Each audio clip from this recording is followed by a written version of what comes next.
Bom dia, queridos irmãos e amigos. É muito bom estar com vocês aqui nesta manhã, para juntos meditarmos um pouco na Palavra de Deus.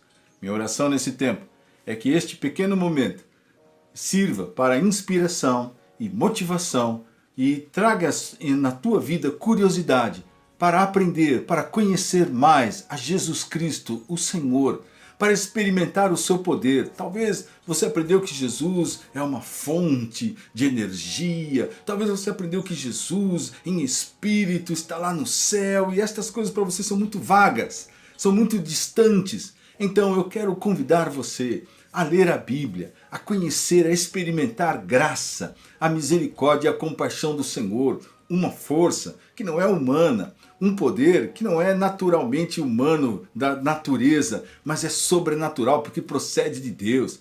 Esse poder vem sobre nós não por causa apenas de problemas, mas para nos trazer satisfação e vida, para trazer sobre nós alegria e paz, para realmente fortalecer a nossa mente e o nosso coração, algo tão importante para nós nestes dias.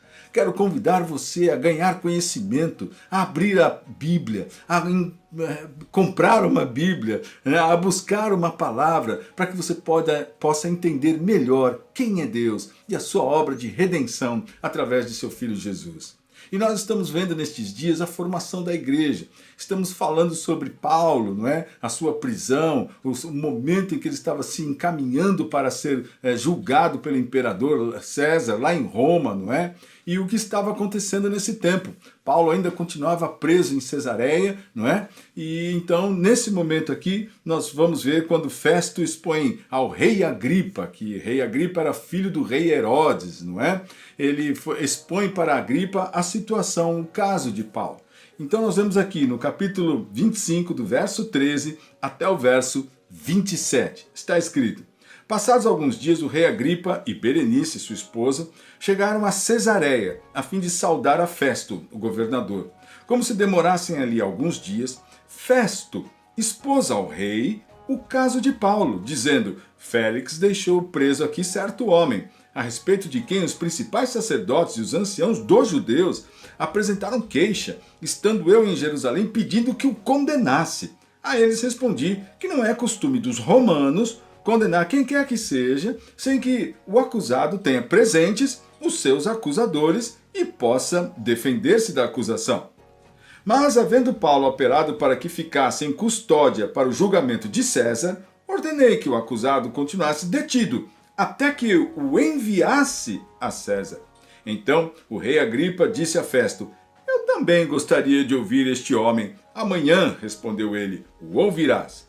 De fato, no dia seguinte, vindo Agripa e Berenice com grande pompa, tendo eles entrado na audiência, juntamente com os oficiais superiores e homens eminentes da cidade, Paulo foi trazido por ordem de Festo. Então disse Festo: rei Agripa, e todos vós que estáis presentes conosco, vedes este homem, por causa de quem toda a multidão dos judeus recorreu a mim, tanto em Jerusalém como aqui, clamando que não convinha que ele vivesse mais.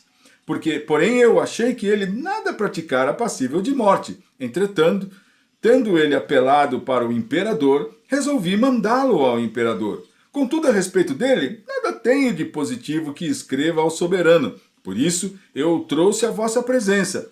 E, sobretudo, a tua presença, ó rei Agripa, para que, feita a arguição, tenha eu alguma coisa que escrever. Porque não me parece razoável remeter a um preso sem mencionar, ao mesmo tempo, as acusações que militam contra ele. Então, neste momento, nós vemos aqui o rei Agripa e a sua esposa Berenice chegando lá em Cesareia, não é? Para ouvir o apóstolo Paulo. E foi isso que Festo realmente fez. Ele os chamou para que eles realmente pudessem estar ouvindo a defesa do apóstolo Paulo. Quem era o apóstolo Paulo? Agora, uma coisa curiosa aqui. Esse rei Agripa, rei lá de Israel, rei de Jerusalém, rei da Judéia, ele era filho do rei Herodes. Ele era realmente era um judeu, não é? Sendo ele rei, que conhecia as leis, que poderia ter maior entendimento do Santo Livro, das Escrituras, dos mandamentos. Mas veja que coisa interessante. Ele foi ouvir Paulo, mas não para exatamente receber a mensagem de Jesus. E aquilo que aconteceu foi exatamente isso que nós vamos ver no próximo capítulo. Paulo fazendo um discurso perante o rei Agripa. Mas a coisa interessante aqui é nós vermos logo no verso 23, de fato no dia seguinte vindo Agripa e Berenice com grande pompa, não é? Lógico, eles estavam indo diante do governador de Roma, de Festo, então eles entraram naquele lugar com uma grande, demonstrando grande riqueza e grande poder, que não tinha coisíssima nenhuma, né? Porque Roma dominava sobre todas as coisas, não é?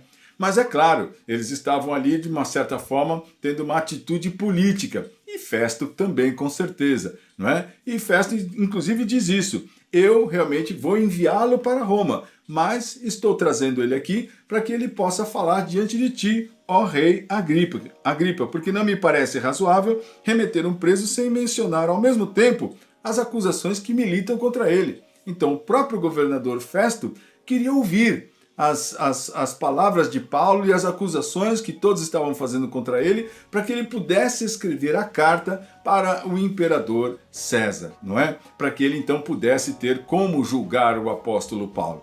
Então todas estas coisas são fatos que aconteceram, que podem parecer detalhes sem importância, mas que na verdade representam um pouco das nossas vidas. Diante de tantas coisas que acontecem, não é? Quando nós somos levados diante de pessoas, ou quando nós somos acusados, como eu falei anteriormente, ou como quando muitas vezes somos julgados, não é? E condenados também, não é? E que passamos por certos vexames e vergonhas, algumas por razão, outras sem razão, mas que na verdade moldam a nossa vida e nos levam então, e devem nos levar para mais perto de Cristo, se essa for a nossa fé. Nestes dias, nós temos visto muitas pessoas que não têm mais o poder da decência. Não há mais realmente uma questão moral. As pessoas não se importam mais com a moral. As pessoas não se importam mais com os bons costumes. As pessoas não se importam mais com aquilo que é humilde, com aquilo que é simples, com aquilo que é correto, reto, certo, decente, não é? Simplesmente as pessoas estão vivendo e desejando expressar, como aqui o rei Agripa e a sua esposa, toda a pompa. Porque me parece que é isso que importa no mundo nestes dias. As pessoas cheias de pompa, mostrando, não é, aquilo que por fora elas parecem, mas não o que está dentro do coração. E isso é importante nós percebermos que o apóstolo Paulo estava sendo julgado, estava preso, estava realmente sendo conduzido, levado aqui, trazido acolá, levava diante de alguém, tinha que responder às perguntas, porque tudo isso era um propósito de Deus para a glória do Senhor. Deus quer glorificar o seu nome no meio do seu povo. Não é da sua vida, é do seu povo, que você, espero, faça parte, uma vez que você realmente deseja que Cristo seja o Senhor da sua vida.